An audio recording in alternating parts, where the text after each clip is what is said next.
Representative Scott. Thank you, Madam Chair. I'm sorry, Speaker Pro Tem. There's been a tremendous amount of debate on Senate Bill 252. Obviously, we know that this bill will pass. But my question, I think, for my friends on the other side of the aisle and supporters of this bill, or because we can just pass something, does it make sense? What is it we're doing when we are filling an agenda for somebody that has no skin in the game? Does it make sense to pass legislation that impacts a few but hurts so many? Now, I realize that these arguments are going to fall on deaf ears because the decisions have been made. And I think everybody in this chamber understands that.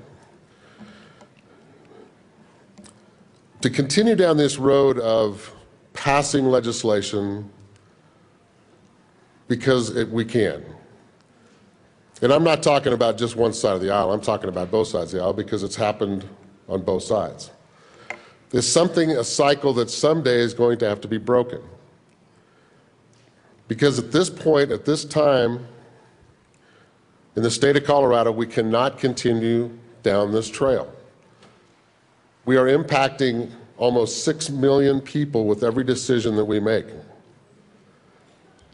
And we have to do it for all the good of all the people, not for any special interest group. We have two select parties represented here.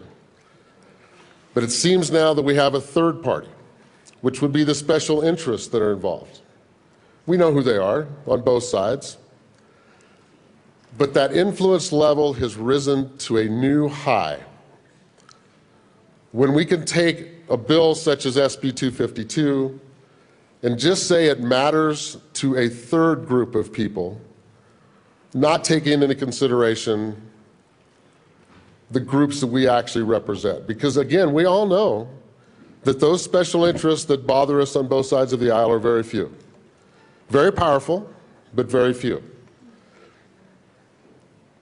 It's a cycle that I believe is going to have to be broken, whether it be this session, next session, or sessions in the future. We've got to start thinking a little differently. We cannot pick out winners and losers. We cannot pick out communities and say, you lose, somebody else wins. We can use fuzzy math. We can talk about fuzzy science. Matter of fact, I believe this morning something was put on your desk that said the EPA has now stirred up the entire conversation all over again on greenhouse gases. Now they've adjusted their numbers downwards by 20%. Is it true? I don't know. We see these articles coming out all the time. We read them, we study them, we think about them. But if in fact you just took that one article and said, okay, they are correct, it just completely destroyed the argument for 252.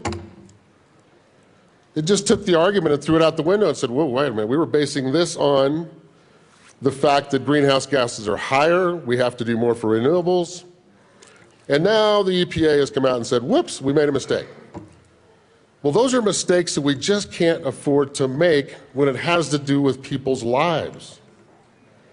And don't we have better things to do? Don't we have things that are on the agenda that are more important to the people of the state of Colorado? We joke about some of us making comments to this entire session about laser-like focuses on jobs and all the impassioned pleas that you hear at this microphone, but it's true. The words that you speak are true, the words that we speak are true. We believe what we all say.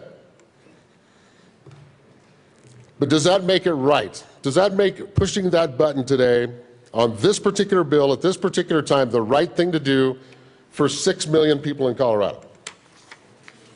What it does is it says it's right for a very, very small few people in Colorado. And I don't believe that's what we were elected to do. We have a job to do here, folks. We know that. Our constituents know that. And we understand how this game is played. So understanding that there's a lockdown in place and that everybody's votes are locked in tight, I implore the governor of the state of Colorado to look at this bill very, very closely, and other legislation that's come through this House this year, and say, wait a minute, which group does this impact the most, and which group does this impact the least? Are we catering to special interest at this point, or are we catering to the people of Colorado as we were elected to do? And I believe he will make the right decision for the people of the state of Colorado, that we're going just too darn far. I have people in rural Colorado who have said, you know, I don't have a problem with renewable energy. I've put solar panels on my house, it's fine. But they're having a hard time getting their mind around fields of solar panels in a field, or wind generation facilities out in the plains that they've never seen before. And if we are really environmentally conscious, why would we want to look at those things? They don't even make sense to me. I know I've driven through places in Utah and California, and I've said, oh my gosh, all of this just to say we are changing something that we're not even really sure we're changing, based on studies that make no sense and the science is not necessarily true. And as I said before, we got a study yesterday morning that says, guess what, we're wrong, sorry. But we're not going to stop, are we? We're not going to stop for 1 second. We are going to push those buttons today. So again, I will implore to the governor of the state of Colorado to say, you know what? There's closed minds on this side. There's closed minds on this side. I will be the voice of reason, and this bill is bad for the people of Colorado at this point in time. Maybe in the future it makes some sense. But passing bills because we can, not because we need to, is a very, very slippery slope on both sides of the aisle. Thank you very much.